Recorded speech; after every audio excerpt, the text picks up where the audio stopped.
আসসালামু আলাইকুম বন্ধুরা, সবার কি অবস্থা? আশা করি সবাই ভালো আছেন। তো আজকে আমরা এআই এর সাথে কথা বলবো, তো সবাই পাশে থাকবেন। Hello Gemini. Hi there. I'm doing great and ready to chat. What's on your mind today? Anything you'd like to discuss or any questions you have? আমি তোমাকে কিছু বাংলায় প্রশ্ন করবো, ওইগুলোর উত্তর বাংলায় দিবা, ঠিক আছে? অবশ্যই। বাংলা আমার মাতৃভাষা, তাই আমি বাংলায় কথা বলতে খুবই স্বাচ্ছন্দ্য বোধ করি। আপনি নিশ্চিন্তে আমাকে বাংলায় প্রশ্ন করতে পারেন। আমি আমার সাধ্যমতো উত্তর দেওয়ার চেষ্টা করব।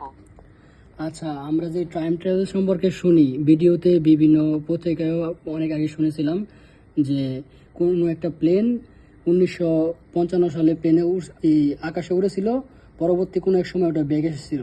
তারপর ওটা কী কারণে এতদিন উধাও ছিল এগুলো জিজ্ঞেস করার কারণে প্লেনটি আবার চলে গেছিলো। এটা কি বাস্তব?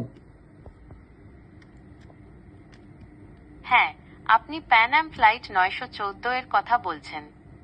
এটি একটি রহস্যময় ঘটনা, যেখানে বলা হয় 1955 সালে নিউ ইয়র্ক থেকে মায়ামি যাওয়ার পথে বিমানটি হারিয়ে গিয়েছিল এবং 37 বছর পর ভেনিজুয়েলার কারাকাসে আবার অবতরণ করে। এই ঘটনার সত্যতা নিয়ে অনেক বিতর্ক রয়েছে। কিছু লোক বিশ্বাস করে যে এটি টাইম ট্রাভেলের একটি বাস্তব ঘটনা, আবার অনেকে মনে করে এটি একটি গুজব বা ভুল তথ্য। তবে এই ঘটনাটি এখনো পর্যন্ত একটি রহস্য হয়েই আছে। আচ্ছা, এই প্লেন টাইম ট্রাভেলের মতো কি ট্রেন টাইম ট্রাভেলও আছে? ট্রেন টাইম ট্রাভেল সম্পর্কে এখন পর্যন্ত কোনো নির্ভরযোগ্য তথ্য পাওয়া যায়নি। তবে বিভিন্ন সময় ট্রেন সংশ্লিষ্ট কিছু রহস্যময় ঘটনার কথা শোনা যায়, যেগুলো অনেকের মনে কৌতূহল সৃষ্টি করে।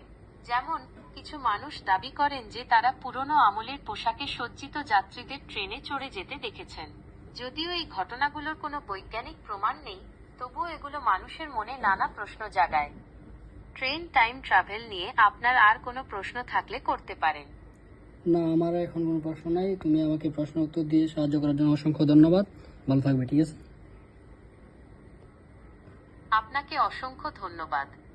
আপনার যদি তো গাইস, এতক্ষণ দেখতেছিলেন যে এআই আমাদের সকল প্রশ্নের উত্তর দিয়েছিল। আসলে এআই অনেকটা ভালো একটা ফিউচার, মানুষের একটা সঙ্গী বলতে পারেন। আপনার যে কোনো ডাউট থাকলে এআইকে প্রশ্ন করতে পারেন। ধন্যবাদ, ভালো থাকবেন। আসসালামু আলাইকুম।